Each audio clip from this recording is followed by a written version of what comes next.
우리 옆에 분 한번 인사하죠. 네, 주 안에서 사랑합니다. 반갑습니다. 라고요. 함께 인사하겠습니다. 네, 우리 온라인으로도 예배하시는 우리 성도님들 환영합니다. 신앙의 항해 시리즈를 1월의 중순쯤에 시작해서 오늘 이제 마무리 하려고 합니다. 오늘 본문을 중심으로 소원의 항구의 다타라는 제목을 가지고요. 하나님 말씀 같이 함께 우리 상고하도록 하겠습니다. 여러분들은 인생을 일컬어서 어떻게 정의를 하시나요? 유행가 가사나 아니면 어떤 시적인 표현이거나 어떤 드라마에서 나오는 어떤 한 대목을 우리는 다 기억할 거예요. 인생은 뭐뭐다. 인생은 뭐뭐와 같다. 이런 정의를 한다면 우리 성도님들은 어떤 정의를 하고 계시는지요? 많은 경우에 인생을 즐겁고 행복하고 아주 좋은 기억으로 정의하기보다는 많은 식구나 경구에서 보듯이 인생은 참 험한 것으로 많이 표현이 되고 있습니다. 즐거운 삶이기보다는 사투를 벌여가면서 헤쳐나가야 될 어떤 씨름과 그 과정으로 많은 것들을 표현하고 있어요. 제가 첫 주에 이 신앙 항해 시리즈를 시작하면서 인생은 항해다라는 이 명제를 로마의 철학자 세네카가 이야기했던 식구라고 말씀을 드렸습니다. 근데 이게 조금 변형이 되어서 가장 보편적으로 인생을 일컫는 표현 중에 하나가 인생은 즐거운 항해다가 아니라 인생은 험난한 항해다라는 이런 표현으로, 이런 경구로 바뀌고 있는 것을 보게 돼요. 아마 세네카는 그가 험난한이라는 이 명제를 두지 아니하고 그냥 항해라고 표현을 했지만 후대에 이르러서 사람들은 인생이 보통의 항해가 아니라 험난한 항해다라는 이 명제로 정의를 하고 있습니다. 비슷한 표현으로 아마 불교 용어이긴 하지만 인생을 일컬어서 고해라고 하는 말도 같은 의미가 아닐까 싶어요. 여러분, 인생이 고난의 바다다라는 이 정의가 기독교와 전혀 상관없는 말일까요? 아닙니다. 성경은 우리들에게 증언하기를 우리의 인생 자체가 고난의 바다라는 사실을 명제를 말씀하고 계시다라는 사실이에요. 얼마나 우리가 살아가는 이 땅의 삶이 고달픈지를 로마서에서는 이렇게 증언할 정도입니다. 우리 모든 인류뿐만 아니라 피조물 하나하나에까지 이르러 뭘 기대하고 고대하냐면 신음하면서 탄식하면서 기다리는 날이 바로 예수 그리스도께서 완전한 통치하시는 그날을 기대하고 있다라고 이렇게 증언할 정도입니다. 그러니까 현재 우리가 살아가는 이 땅의 삶은 죄로 인하여서 질서가 어그러지고 어찌되었건 그 죄의 영향으로 말미암아 우리는 고난의 바다나 험난한 항해일 수밖에 없다라는 그 사실을 성경은 증언을 하고 있어요. 그렇기 때문에 우리는 저 하나님 나라에 입성하기까지 예수 그리스도의 나라가 이 땅에서 완전히 실현되는 그날까지는 여전히 우리는 사투를 벌이면서 항해하는 것이 사실일지도 모르겠습니다.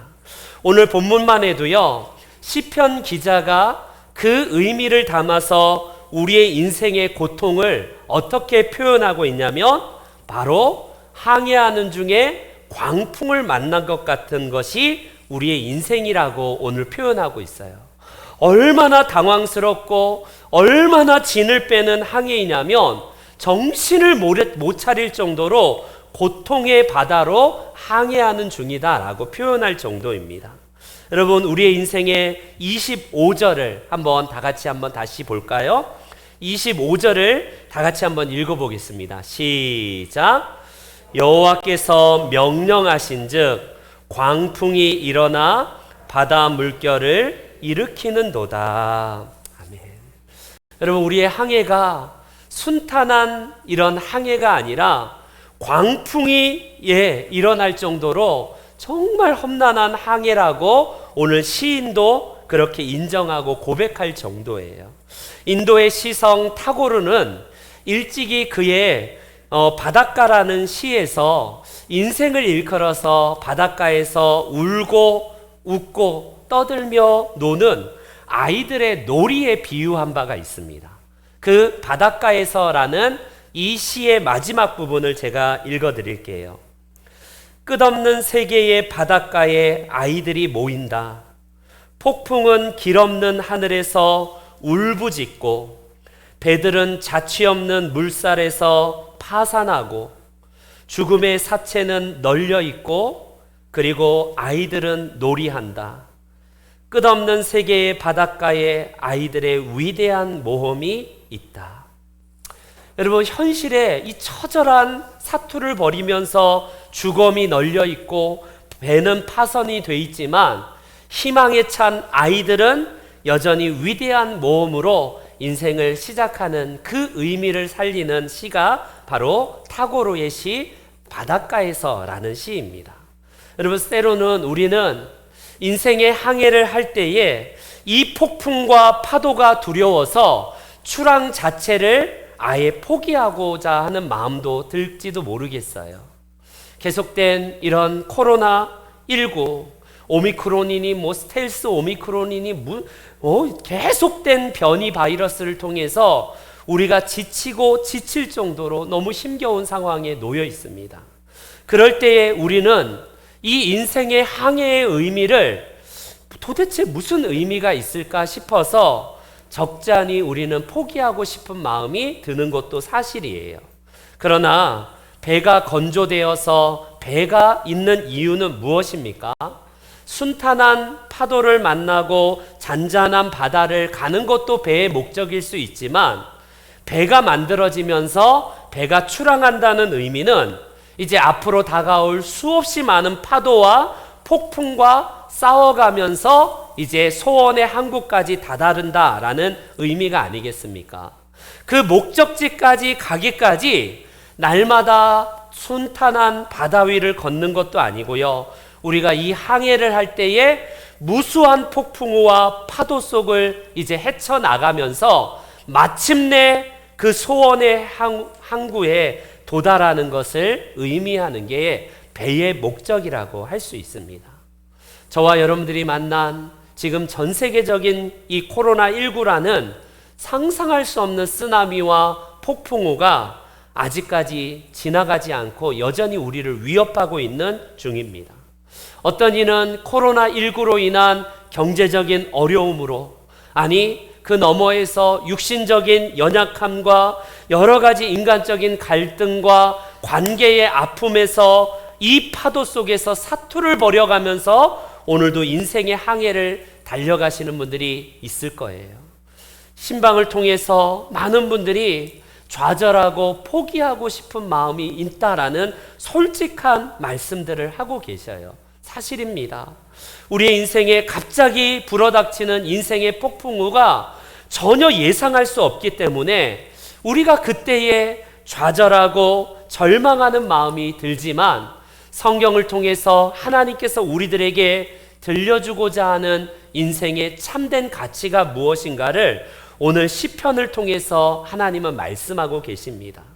이때에 우리가 가장 먼저 해야 될 것이 무엇이며 그럼을 통해서 우리가 어떤 기대를 가지고 남은 인생을 항해할 수 있는가를 오늘 본문은 우리들에게 교훈하고 있습니다. 가장 먼저 우리가 던져야 될 주제, 첫 번째 질문은 이것이에요. 왜 이 파도가 우리에게 다가왔는가를 묻기 전에 하나님, 그러면 내가 어떻게 해야 되겠습니까? 라고 하나님 앞에 어떻게의 마음으로 나아가야 돼요. 많은 경우에 우리는 고난이 다가오면 이 고난의 의미를 자꾸 발견하려고 하고 이유를 찾으려고 합니다. 내가 뭘 잘못했다고요, 하나님? 내가 도대체 왜 하필이면 납니까? Why not? 왜 나입니까? 라고 끊임없이 우리는 물어봐요. 하나님 앞에 성토하면서 왜 내가 뭘 했다고 하나님 이런 어려움을 주십니까? 라고 그때의 why를 물어봐요. 그러나 성경은 왜? 라고 할 때에 적잖은 답이 없어요. 그럴 때에 하나님 그러면 제가 어떻게 해야 됩니까? 라고 어떻게를 물어봐야 된다라고 말씀을 하고 계세요. 이때에 우리 인생들이 갑자기 다가오는 인생의 폭풍 앞에 휩쓸릴 때에 우리는요 어떻게 해야 될까요? 우리 다 같이 한번 28절 말씀을 한번 전반부만 한번 읽어보겠습니다. 28절 시작. 그들의 고통 때문에 어떻게 합니까? 여호와께 부르짖었다라고 이렇게 말합니다. 여러분 우리의 인생은 이게 우리의 본질이에요. 우리의 본질은요 나이스한 모습을 하나님께 보이는 게 아니라 하나님께 어떤 모습을 보이냐면 연약한 모습을 보이는 것이 그게 우리의 본질이라는 사실을 말씀합니다. 파도의 원인을 파악하고 이 파도가 왜 이렇게 불이 들어닥치는가 그 원인에 대해서 이유에 대해서 묻지 않습니다. 시편의 기자는 오늘 시편의 이 기자가 그 고통 때문에 비로소 하나님께 부르짖었다라고 말씀하시는 것처럼 여러분 우리 안에 다가오는 모든 인생의 파도와 이 광풍을 만난다면 자연적인 현상이겠지 뭐. 누구나 다 당하는 고통인데 뭐. 이 정도쯤이야. 자연적인 그냥 현상으로 다가오는 파도 아니야? 누구나 다 겪는 거니까 라고 그렇게 우리가 처리하지 말라고 말씀하고 계세요. 여러분 25절에 보니까 하나님께서 명령하셨을 때에 광풍이 일어난대요. 파도가 일어나고 바다 물결이 일어나는 것은 지극히 자연스러운 자연의 현상이 아니라 하나님의 주권하에 하나님의 섭리 가운데에 일어나는 일이다 라고 말합니다. 그거는 과학이 발달하기 전이고 의학이 발달하기 전인 옛날 시대의 표현이지 이렇게 말씀하시겠습니까? 여러분 우리의 인생에서 일어나는 모든 일들은 우연이라는 게 없어요. 우연이 없습니다. 다 하나같이 하나님의 섭리와 하나님의 주권하에서 발생되고 일어나는 사건이라고 한다면 여러분 그것을 어떻게 해석해야 되냐면 바로 하나님 안에서 우리는 해석을 해야 된다는 거예요. 그렇기 때문에 이 부르짖음이 결과적으로 하나님의 주권과 섭리하에 내가 동참한다라는 사실 아니겠습니까? 나니아 연대기의 작가, 저 유명한 옥스퍼드 교수, 대학의 교수인 C.S. 루이스라는 변증가가 있어요. 영국의 유명한 기독교 변증가고 그도 지독한 무신론자였다가 성경을 통해서 하나님을 만나고 기독교를 변증하는 수없이 많은 책을 냈던 지성입니다. 그런 그가요, 영국의 이 옥스퍼드 대학에서 강의를 한 다음에 한 이 학생이 아주 날카로운 질문을 이 C.S. 루이스에게 물어봐요. 교수님은 신이 살아계시다고 누차 저희들에게 말을 합니다. 그 신은 전능하시다고 하는데 어떻게 전능하신 신이 하나님이 살아계시다면 이 땅에는 이해할 수 없는 인생의 고통의 문제가 발생됩니까? 그 이유가 도대체 뭡니까? 라고 그것을 어떻게 설명할 수 있습니까? 라고 이렇게 따져 물어요. 여러분 날카로운 질문 앞에 루이스 교수는요 가만히 곰곰이 생각하다가 성경에는 정확한 답을 주고 있지 않네 라고 말을 합니다. 대신 성경은 그것의 반문을 제시할 따름이네 라고 말합니다. 아니 도대체 답도 주지 않는 성경 그리고 어떤 반문입니까? 라고 물어볼 때에 C.S. 루이스가 이렇게 답을 해요. 그렇잖아도 인생은 고난이 없어도 교만한 인간인데 이 고통마저 없다면 인간은 얼마나 더 교만에 찬 모습으로 살아가겠는가? 성경은 그 이유에 대해서 말을 하진 않지만 교만에 대한 인간을 하나님께서 벌하시기 위한 것이라네 라고 답을 합니다. 여러분 그렇지 않나요? 오늘 우리가 예수님을 믿고 나서 순전하게 주님 때문에 예배드립니까? 아니면 혹시 내게 다가온 고난 때문이라도 하나님 앞에 기도를 배우고 있고 예수님을 믿고 계십니까? 여러분 저 같아도 저도 많은 경우에 기도를 배울 때에 저는 고난을 통해서 기도를 배워왔어요. 기도를 배울 때에 만약에 제게 고난이 없었다면요, 하나님 앞에 엎드리지도 않았을 뿐더러 그럴 필요조차도 느끼지 못했을 겁니다. 비로소 고난 앞에서 하나님 앞에 주님, 이게 어떻게 된 겁니까? 제가 어떻게 해야 됩니까? 라고 수없이 많은 고난의 밤을 지내면서 기도를 배우는 인생이었어요. 비로소 한 대 얻어 터져야지만이 비로소 정신 차리고 하나님 하면서 엎드리는 게 우리의 인생 아니던가요? 어떤 분은요, 이 고통이 아니었다면 비로소 예수님이라는 그 끈을 붙들고 하나님을 믿지 않는 인생도 있었을 겁니다. 비로소 그 고난을 통해서, 정말 이해할 수 없는 고통을 통해서 하나님을 절실하게 찾고 하나님 앞에 정말 우리의 인생 의지하였던 것이 우리의 인생 아니던가요? 그렇기 때문에 오늘 본문도 고통 때문에 하나님께 부르짖었다라고 이런 말씀을 하시는 거예요. 고통의 밤 중에는 누구나 다 유실론자가 된다, 무실론자가 존재하지 않는다라는 속담이 있어요. 그렇습니다. 고난은 우리 인생을 다시 한번 돌이켜보게 해요. 만약에 우리가 등 따뜻하고 배부른 인생이 계속 지속된다면 여러분, 우리 인생 어떤가요? 하나님 앞에 엎드릴 인생 거의 없습니다. 아니, 아예 없어요. 그럴 필요조차도 없고 형식적인 그리스도인으로 무늬만 신자의 모습으로 살아갈 게 뻔합니다. 그러니 인생의 쾌락을 즐기려고 무엇을 먹을까, 무엇을 마실까, 무엇을 즐길까에만 염두에 두는 게 우리의 인생이에요. 우리의 인생 만약에 고통이 없다면요. 그러나 비로소 고통이 있을 때에 하나님 앞에 엎드리면서 부르짖는 기도가 필요한 것이 아니겠습니까? 여러분, 평상시에 조용하고 평이한 상황에서는 조용하고 평범한 기도가 필요하겠지만 비상적인 상황과 특별한 상황에서는 특별한 기도와 비상적인 기도가 필요하다는 사실이에요. 여러분, 이 여리고의 소경 바디메오가 비상적인 상황에서 그가 점잖게 주님께 요청합니까? 주님, 고쳐주시려면 고쳐주시고 알아서 하세요. 제가 여기 있습니다. 나중에도 얼마든지 고칠 수 있다면 그때 해주세요. 이런 게 아니에요. 그는 비상의 상황, 일생일대에 한 번 어찌 보면 예수님이라는 저분을 놓치면 내 인생 더 이상 회생 불가능하다. 그는 소리를 내어서 다윗의 자손 예수여, 나를 불쌍히 여겨달라고 부르짖는 요청을 합니다.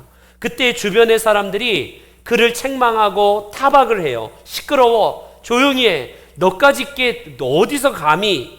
그런데 그는 부르짖으면서 예수 그리스도께 요청할 때에 그는 참된 예수님을 만나지 않던가요? 성경은 약속합니다. 부르짖으라, 너는 내게 부르짖으라, 내가 내게 응답하겠고 크고 은밀한 일, 비밀할 일을, 그 응답을 너에게 주겠다라고 말씀하세요. 성경은 이상합니다. 우리가 하나님께 아뢰기 전에 아신다고 하시는데도 하나님은 부르짖으래요. 내게 부르짖으면, 입을 크게 벌리면 내가 채우겠다라고 약속하신 분이 또한 하나님이십니다. 하나님, 내 상황 다 아시죠? 하나님 알아서 하세요가 아니라, 성경은 인간의 책임을 도외시하지 않아요. 장로교가 이걸 잘못 알고 있습니다. 인간의 책임도 다 배제시켜버리고 오직 전적인 주권, 하나님의 은혜, 이것만 붙들어요. 그러니 인간적인 하나님 앞에 엎드리면서 부르짖고 하나님을 찾으려는 인간의 책임마저도 도외시하는 안타까움이 있습니다. 성경은 하나님의 전적인 주권이 있다면 인간의 책임과 최선을 다하여서 주님을 만나기 위한 몸부림이 필요하다라고 말씀하고 계십니다. 여러분, 인생의 폭풍우를 만나셨습니까? 그때 우리가 필요한 것은 그냥 자연적인 어떤 해석을 하는 게 아니라 바로 하나님 안에서 부르짖는 기도가 필요하다라고 말씀을 합니다. 그러면 성경의 권고에 따라서 부르짖을 때에 우리가 기대할 수 있는 일이 뭘까요? 이때 우리가 물어봐야 될 게, 하나님 앞에서 엎드려서 기도한다고 하나님 도대체 우리에게 뭐가 떨어지나요? 이걸 지금 우리가 물어봐야 되는 거예요. 오늘 본문은 최소한 우리들에게 하나님께서 약속하신 3가지가 있는데, 먼저 29절 말씀을 한번 읽어보겠습니다. 29절 시작.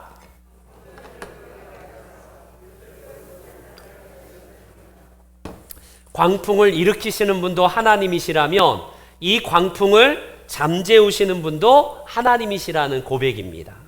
여러분, 그렇습니다. 우리가 가장 견디기 힘든 건 뭐냐면 끝을 알 수 없는 고난 앞에 우리의 마음이 무너져요. 그게 제일 힘들어요. 언젠가 이게 끝이 있다라는 것을 안다면 그 정도쯤이야 이겨나갈 수 있을 것 같아요. 예를 들어서 코로나가 한 2년 정도 지속이 되고 끝날 거야 라고 우리가 미래를 예측한다면 얼마나 우리가 쉽게 헤쳐나갈 수 있겠습니까? 그런데 아무도 예상할 수 없는 엄청난 이 과학과 의학이 발달한 이 시대에 2년, 3년이 지나도록 지금 2년이 넘게 3년째 다 되도록 지금 이 코로나가 잠재워지지 않고 있어요. 그럴 때 우리의 인생은 의문을 가지고 있고 좌절하기 마련입니다. 그러나 모든 고통은 하나님께서 말씀하실 때에 이 광풍이 잠잠해질 날이 있다라는 사실이에요. 동해안 그 산불이 여러분 3월 초에 발생된 산불이 언제 끝날지 모를 정도로 계속 지속됐습니다. 우리나라에서 발생된 산불 중에 최장시간 무려 10여일 정도가 지속이 되어서 그 불이 완전히 진화된 그날 아침에 헤드라인 기사는 이렇게 떴습니다. 동해안 산불 마침내 214시간 43분 만에 진화. 이렇게 딱 얘기를 해요. 수없이 화마가 긁고 핥히고 간 엄청난 피해를 또 보고하고 있습니다. 여러분, 그렇습니다. 우리의 인생에 이 코로나나 우리의 개인적인 고통의 시간들이 마치 그 터널이 앞을 보일 수 없는 캄캄한 암흑이 지속된다면 견딜 수 없을 것 같아요. 하나님께서는 그러나 기도하는 하나님의 백성들에게 무엇을 약속하느냐? 바로 끝이 있음을 약속합니다. 이 나라의 여름과 가을쯤 되면 폭풍이 몇 개나 태풍이 지나가지 않나요? 근데 그 엄청난 태풍이 지나갈 때 그 소리 얼마나 무서운지 막 다 떨어뜨리고 막 세상을 뒤집어 엎는 태풍이 지나간 날 다음 날 아침에 여러분 하늘을 한번 보셨어요? 한번 보셨습니까? 그 태풍이 훑고 지나간 그 맑게 개인 언제 태풍이 지나갔냐라는 듯이 태고적의 신비의 모습, 그 하나님께서 창조하신 그때의 모습처럼 세상이 정말 맑게 개어 있습니다. 그렇습니다.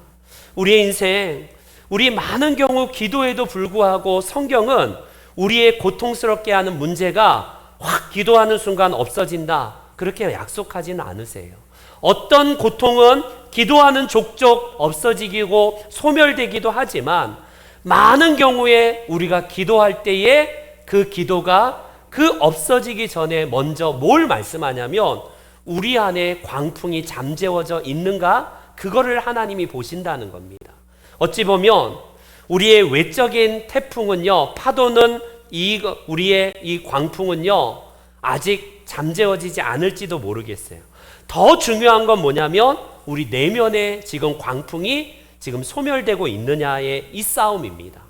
예수님도 십자가를 앞두고 겟세마네 동산에서 이런 사투를 벌이는 이 내면의 광풍과의 싸움을 앞두고 계세요.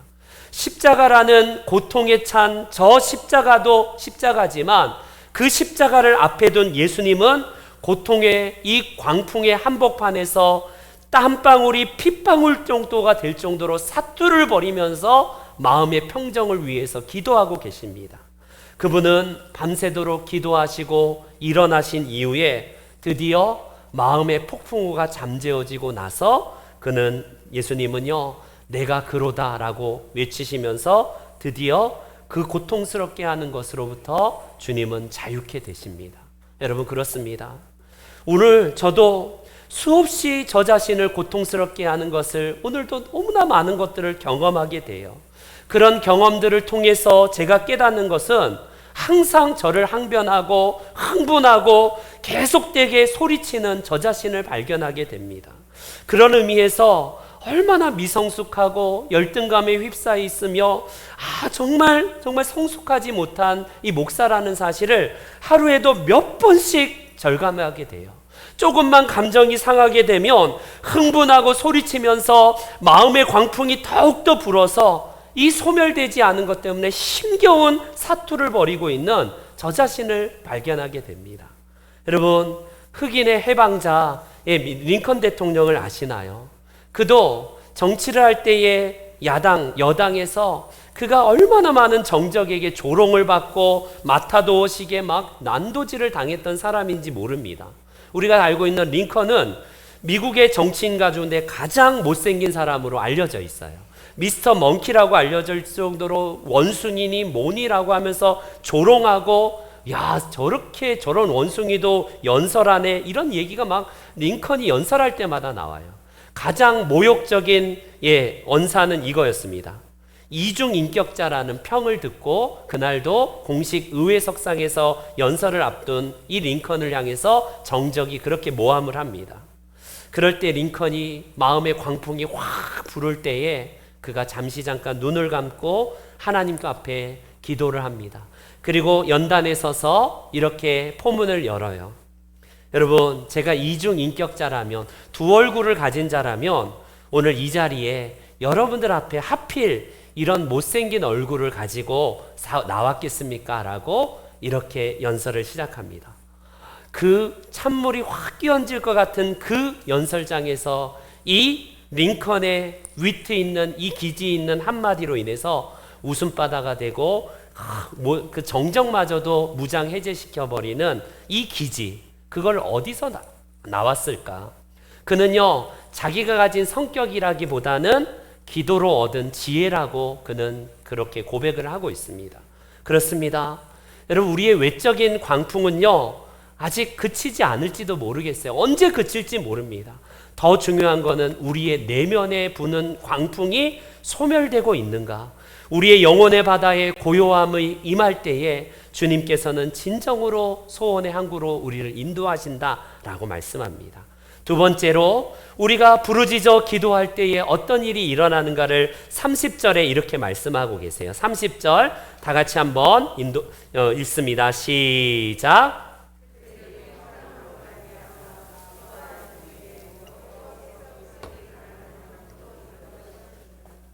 새로 개역 개정판에는요, 그들이 바라는 항구라고 했는데 예전 번역은요, 소원의 항구로 인도하시는다 이렇게 말씀하고 계세요. 여러분, 우리의 인생의 목적지는 내가 재촉하는 방향으로 가고자 하는 게 아니라 결과적으로 우리가 부르짖어 기도하는 하나님의 백성은 소원의 항구, 우리가 바라는 그 항구에 곧 도착하게 될 것이다라는 기대가 있어요. 여러분, 문제는 뭐냐면 내가 이 항구에 도달하기까지 혹시 이 파도 때문에, 이 광풍 때문에 혹시 잘못 가고 있는 거 아닌가? 늦어지는 건 아니야? 라는 이런 두려움과 불안함이 있어요. 하나님, 내가 여기서 발목 잡히면 나 인생의 성공에서 나 뒤처지는 거 아닙니까? 나 사람들에게 무시받는 건 아니에요? 내 인생 마이너스로 살아가는 건 아니겠습니까? 나 손해보면서 살기 싫습니다 라고 우리는 외칠지도 모르겠어요. 하나님, 내가 원하는 길은 이 길인데 왜 내 인생에 파도를 일으키시고 광풍을 일으키셔서 왜 이렇게 우회하게 하세요? 하나님, 제발 제가 원하는 길로 인도해달라고 우리는 어찌 보면 그런 기도를 할지도 모르겠습니다. 그러나 하나님께서는 오늘 본문에 평온함으로 말미암아 기뻐하는 중에 여호와께서 그들이 바라는 항구로 인도하신대요. 여러분, 내가 이 길을 계획하고 걷는데 내 마음에 평안함이 없습니까? 이게 세상의 성공이 보장이 되고 돈도 보장이 되고 사람들의 인정을 받는 길인데 내 마음이 자꾸 갈등이 일어나고 불편함이 있고 평안함이 사라진 인생인데 그 길이 성공처럼 보입니까? 하나님의 길을 보십시오. 비록 이 길이 고난의 길처럼 보여요. 이 길은 돌아가는 것이고 전혀 내게 복처럼 보이는 길이 아닐지라도 그 길로 인도하는 것이 평안함이고 내게 영적인 기쁨으로 하나님께서 조성하시면요, 그게 바로 우리 하나님께서 인도하시는 소원의 항구라는 사실입니다. 여러분들의 목적지는 어디예요? 내가 좌표를 설정하고 가고자 하는 그 방향은 세상에서 박수치고 인정하고 세상이 좋아하는 길입니까? 아니면 하나님께서 인정하시고 하나님께서 손을 들어주시는 그 험난한 항해의 길입니까? 여러분, 우리에게 있어서 성도의 목적지는 믿음의 주요 온전케 하시는 이인 예수를 바라보자 라는 말씀과 같이 우리 인생 기도하면서 하나님 앞에 아를 때에 때로는 내가 가고자 하는 길이 처음에는 이 길이었는데 기도하다 보면 하나님이 분별력을 주시거든요. 하나님이 영적 깨달음을 주셔서 내 마음에 이 길이 진짜 내가 행복인 것처럼 걸어갔던 길을 이제 좌표를 다시 찍게 하셔서 하나님이 인도하시는 소원의 항구로 우리의 삶을 인도해 간다라는 사실입니다. 코리 덴봄 여사라고 제2차 세계대전 때에 나치에 의해서 감옥에 갇혔던 신앙의 여사가 있어요. 그분이 이런 고백을 남깁니다. 만일 우리가 이 세상을 바라보면 절망할 것이다. 만일 우리가 우리 자신을 보면 낙담할 것이다. 하지만 고난의 파도 속에서 그리스도를 바라본다면 우리는 그 속에서 안식할 것이다 라고 말합니다. 아니, 폭풍에서 어떻게 안식할 수 있어요? 광풍이 부는데 어찌 우리가 평안한 마음을 가지고 인생의 항해를 할 수 있겠습니까? 그러나 하나님은 평안함 가운데에서 우리를 이제 우리가 소원하는 그 항구로 인도하신다는 사실, 누구에게 약속하시냐? 고통 중에 하나님 앞에 부르짖는 기도를 하는 당신의 백성에게 한친다라는 사실입니다. 하물며 밤낮 부르짖는 택하신 자들의 기도를 하나님께서 외면하시겠느냐라고 말씀하고 계세요. 여러분, 그렇기 때문에 여러분들이 기도하는 그 기도가 결코 사라지지 않는다면 하나님은 소원의 항구로 우리의 삶을 인도해 가신다라고 약속하시니 이 약속의 말씀을 붙드시고 하나님의 전능하신 손길 아래 이 귀한 은혜를 경험하시는 성도님들 되시기를 축원합니다. 세 번째로, 우리가 끝까지 인생의 광풍 중에서 기도를 놓지 않고 하나님 앞에 나아간다면 어떤 은혜를 주시는가? 바로 오늘 본문에는 계속해서 찬송하는 내용이 연거푸 반복이 돼요. 8절, 15절, 21절, 31절 우리가 읽지는 않았지만 계속해서 네 가지 인생의 어려움 속에서 시인은 뭘 고백하느냐? 하나님께서 우리에게 행하신 일들로 인하여서 하나님을 찬송하자, 찬송하자, 찬송하자라고 그는 독려하고 있고 격려하고 있습니다. 우리네 인생에 누가 이 광풍이 누가 원하는 사람이 누가 있어요? 스스로 광풍을 막 맞닥뜨리기 위해서 광풍을 찾아가고자 하는 사람은 아무도 없을 겁니다. 누가 가난하고 싶은 사람이 누가 있어요? 누가 코로나로 인하여서 어려움을 겪고 싶고 누가 질병으로 고통받고자 하는 사람이 누가 있겠습니까? 그런데 원치 않는 광풍이 우리 가운데 턱턱 불어닥친다는 게 우리의 인생이라는 거예요. 내가 요리조리 피하고 내 기질을 발휘해서 피한다고 해서 그런 게 사라지는가? 그렇지 않는다는 게 문제이지 않습니까?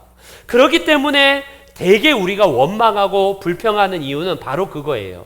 우리는 수용적인 존재인데 수용을 못합니다. 인정을 못해요. 내가 어떻게든지 계속 변화를 하면 변화할 수 있다라는 착각에 빠져 있어요.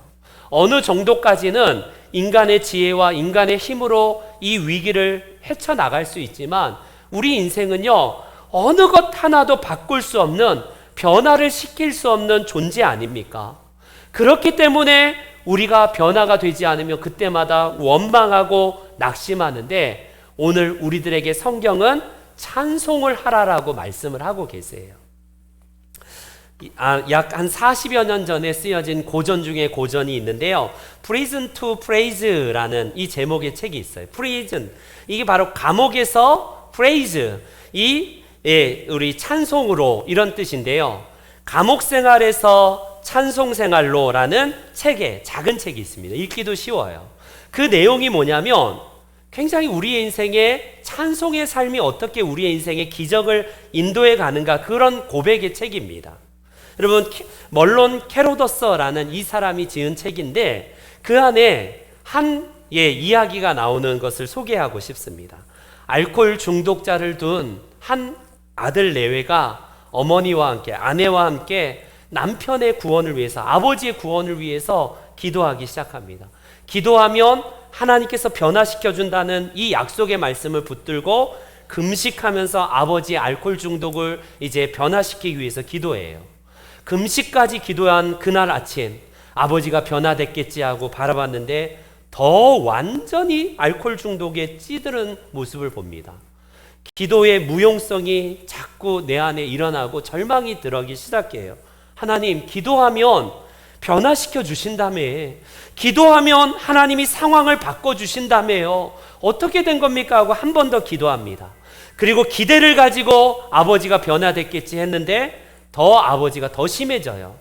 좌절된 이 상황에서 그는 기도를 포기할 때에, 찬송을 포기할 때에 하나님 앞에서 다시 한번 한 가지 깨달음이 옵니다. 기도할 때에 아버지가 아니라 너를 봐라, 너를 봐라. 결국에는 기도하고 나서 하나님 앞에 이제 그가 찬송하고 나서 아버지를 볼 때 관점이 바뀌기 시작합니다. 전에 아버지가, 오늘은 아버지가 술주정을 해도 어제보다는 덜하는 모습이 눈에 들어와서 하나님 앞에 감사하고 찬송하기 시작합니다. 아버지가 다른 곳으로 가지 않고 술 드시고 알코올 중독자임에도 불구하고 꼬박꼬박 밤만 되면 집에 무사히 귀가하는 그 모습을 보면서 불평하는 게 아니라 오히려 역설적으로 하나님, 아버지의 생명을 지켜주시고 오늘도 가정으로 인도해 주셔서 감사합니다라고 감사와 찬송하기 시작합니다. 여러분, 누가 바뀌었어요? 아버지는 바뀐 게 하나도 없어요. 내 마음과 내 눈이 바뀌기 시작하니까 감사가 들어오기 시작하고 찬송하기 시작합니다. 그러던 어느 날 아버지가 이렇게 아들에게 질문해요. 아들, 텔레비전을 보니 마약 중독자들도 예수를 믿고 변화한다는데 나 같은 알코올 중독자도 변화할 수 있을까? 이렇게 물어봐요. 예수 믿고 싶다는 이야기겠죠. 여러분, 변화는 우리의 인간의 힘으로 이루어지는 게 전혀 아니라는 사실입니다. 우리는 단지 수용적인 존재예요. 우리의 상황을 우리가 스스로 바꿀 수 없기 때문에 단지 그곳에서 하나님의 계획하에 미리 감사하고 미리 하나님 앞에 찬송하는 겁니다. 바울과 실라를 기억하십니까? 그는 정말 예수 증거한다는 이유로 고문을 당한 다음에 착고에 채인 채 밤에 이제 그들이 갇혀 있습니다. 그들이 풀려나고 나서 아멘, 할렐루야, 하나님 찬송합니다, 하나님 위대하세요, 이렇게 한 게 아니에요. 여전히 고통의 밤, 풍랑치는 그 폭풍우를 지나가고 있는 그때에도 그들은 뭐라고 하냐? 바울과 실라가 기도하고 하나님을 찬송하매 죄수들이 듣더라. 여러분, 순서가 뭡니까? 풀리고 나서 기도하고 찬송하고 감사한 게 아니라 그들은 여전히 고난의 파도에 있지만 미리 감사하고 있고 미리 찬송하고 있다는 사실이에요. 시편에 37편에 이런 말씀이 있어요. 제가 좋아하는 시편인데, 또 하나님을 기뻐하라. 먼저 순서를 보세요. 하나님을 기뻐하라. 그리하면 그가 내 마음의 소원을 이루어 주시리로다. 아멘. 우리는 대개의 경우 하나님 상황 바꿔주세요, 하나님 이거 모든 것 응답을 주시면 그때 아멘하고 내가 감사하고 하나님 기뻐하겠습니다, 하나님 진짜 따봉입니다 라고 엄지척 우리 10개 100개 날리겠습니다. 우리의 순서는 그래요. 그러나 고난의 파도가 일어나길 때에도 여전히 하나님을 기뻐하고 있습니까? 지금 이 상황에서도 하나님, 코로나가 지나면 그때 열심히 봉사할게요, 코로나 지나면 그때 제대로 기도할게요. 여러분, 그게 아니라 미리 이 상황 속에서도 폭풍 치는 광풍 치는 그 밤에도 먼저 하나님 앞에 감사하고 먼저 찬송을 드릴 때에 변화는 하나님께서 주시고 약속의 응답은 하나님이 주신다는 사실입니다. 하나님을 찬송하며 사는 인생 많지 않아요. 그것은 단지 응답의 결과를 보고 아멘, 감사합니다 하는 것은 누구나 다 할 수 있지만 여전히 기도 응답이 없고 여전히 상황은 아무것도 변하지 않지만 먼저 하나님 앞에 그럼에도 불구하고 감사를 드리고 먼저 하나님 앞에 찬송하는 인생, 바로 기도로 끝까지 하나님을 신뢰하는 인생만이 할 수 있는 우리들의 신비입니다.